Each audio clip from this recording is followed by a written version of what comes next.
नमस्कार दोस्तों मैंने कल वीडियो में आपको समझाया था कि शेयर क्या होता है, मतलब शेयर का क्या कॉन्सेप्ट होता है। आज हम बात करेंगे दोस्तों शेयर मार्केट क्या होता है।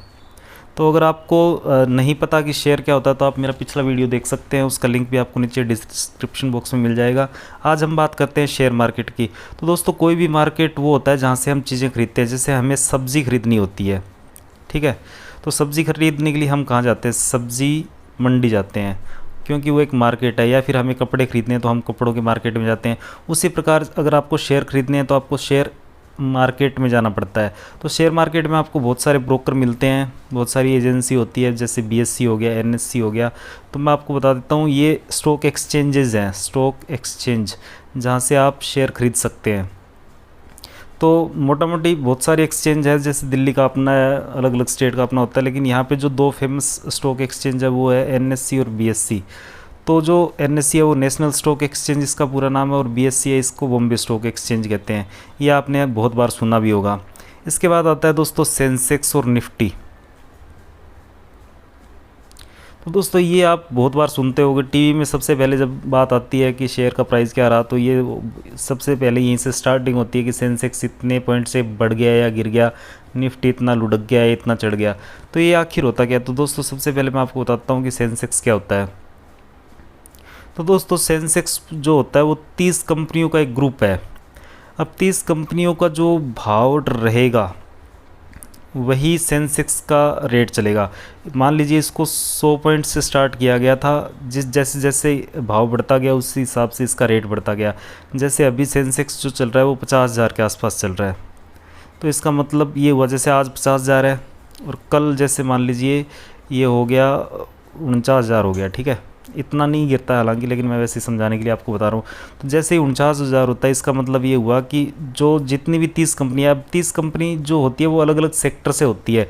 जैसे बैंकिंग सेक्टर हो गया, ऑटोमोबाइल हो गया, फाइनेंस हो गई, ठीक है, और जैसे मोटर व्हीकल हो गई। अलग अलग इंडस्ट्री से, ये अलग अलग सेक्टर से 30 कंपनियाँ होती है। अब इनके भाव से क्या पता चलता है कि मार्केट में आज तेज़ी रही या मार्केट गिरा है, ठीक है। इस चीज़ का हमें इस चीज़ से पता चल जाता है।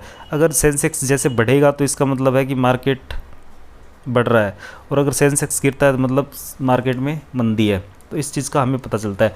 तो ये सेंसेक्स जो होता है ये होता है दोस्तों बीएससी पे लिस्टेड है। ये बीएससी का इंडिकेटर है, एक प्रकार से लिस्टेड नहीं कह सकते। बीएससी जो है बॉम्बे स्टॉक एक्सचेंज है, उसने 30 कंपनियों का एक ग्रुप बना रखा है जिसको सेंसेक्स कहते हैं। और इससे मेजर हमें मार्केट का पता चलता रहता है कि मार्केट आज बढ़ा है या फिर गिरा है।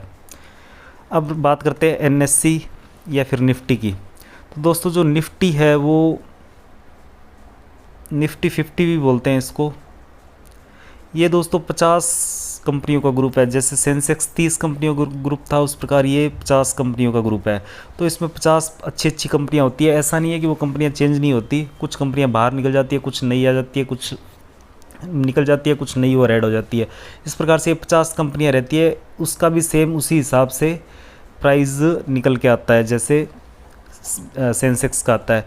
और ये एनएससी का है, ठीक है। वो बीएससी का था, ये एनएससी का है। नेशनल स्टॉक एक्सचेंज जो अपना इंडिकेटर दिखाता है उससे कहते हैं निफ्टी। तो दोस्तों ये तो होगी बात। अब बात करते हैं कि किसी भी शेयर का प्राइस बढ़ता क्यों आखिर, या फिर गिरता क्यों है, या फिर प्राइस कैसे डिटरमाइन होता है। दोस्तों आपको पता ही होगा कि किसी भी चीज़ का जो प्राइस होता है वो डिमांड एंड सप्लाई पे निर्भर करता है। अगर किसी चीज़ की डिमांड ज़्यादा है तो उसका प्राइस ऑटोमेटिकली बढ़ेगा।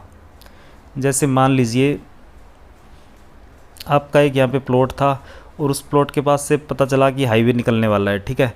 तो इसकी डिमांड बढ़ेगी, इस प्लॉट की डिमांड बढ़ेगी। उससे क्या होगा कि इसका प्राइस बढ़ेगा। जैसे अगर 1,000 रुपये गज़ था तो ये 1,00,000 रुपये गज़ तक पहुंच जाएगा, जितना भी मतलब पॉसिबल बेनिफिट, क्योंकि इससे फ्यूचर में बेनिफिट मिलने वाले है। और अगर इसकी सप्लाई बढ़ेगी, सप्लाई मतलब अगर बेचने वाले ज़्यादा होंगे तो प्राइस गिरता है। तो समझ में आया दोस्तों कि प्राइस किस लिए बढ़ता है और प्राइस कब गिरता है। तो मान लीजिए अगर किसी कंपनी के बारे में पॉजिटिव न्यूज़ आती है, मान लीजिए टाटा कंपनी है और उसका शेयर चल रहा है 100 रुपये पे, और कंपनी कहती है कि हम कोई अच्छा सा प्रोजेक्ट और लेके आ रहे हैं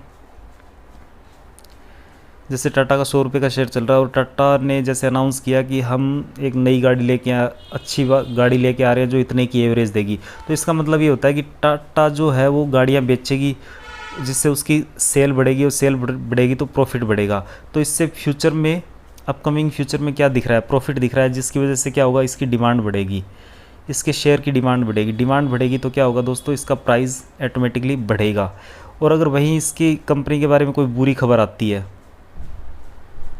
जैसे इस पर कोई केस मुकदमा हो गया, या फिर कोई अच्छा जो मैनेजमेंट में था या डायरेक्टर था वो मर गया, या फिर कंपनी गलत हाथों में चल गई, या फिर कुछ फ्रॉड का पता चलता है, जैसे किसी फ्रॉड का पता चलता है, तो क्या होगा, जिन्होंने भी शेयर खरीद रखे हैं उनका विश्वास डगमगाएगा और वो क्या करेंगे, वो चाहेंगे कि फटाफट शेयर को बेचा जाए। बेचा जाए तो क्या होगा कि सप्लाई बढ़ेगी। अब सप्लाई बढ़ेगी तो उसका प्राइस गिरेगा। दोस्तों कोई भी मार्केट जो होता है वो डिमांड एंड सप्लाई से ही चलता है, आपको पता ही होगा। उसी प्रकार शेयर मार्केट चलता है, बस इसमें थोड़ी सी टेक्निकल टर्म्स यूज़ होती है। इसके अलावा आप एक सिंपल भाषा में समझना चाहो तो सब्ज़ी मंडी का एग्जांपल ले सकते हो।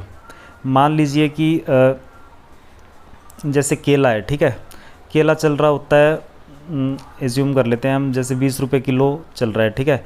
लेकिन अगर अचानक बारिश आनी स्टार्ट हो जाए तो बारिश में तो आपको पता ही है कि केला ख़राब हो सकता है, तो यहाँ पे सप्लाई बढ़ेगी। जो सेलर होगा वो क्या करेगा, वो चाहेगा कि फटाफट मेरा माल बिक जाए ताकि ख़राब ना हो, तो वो फटाफट बेचने के लिए सोचेगा।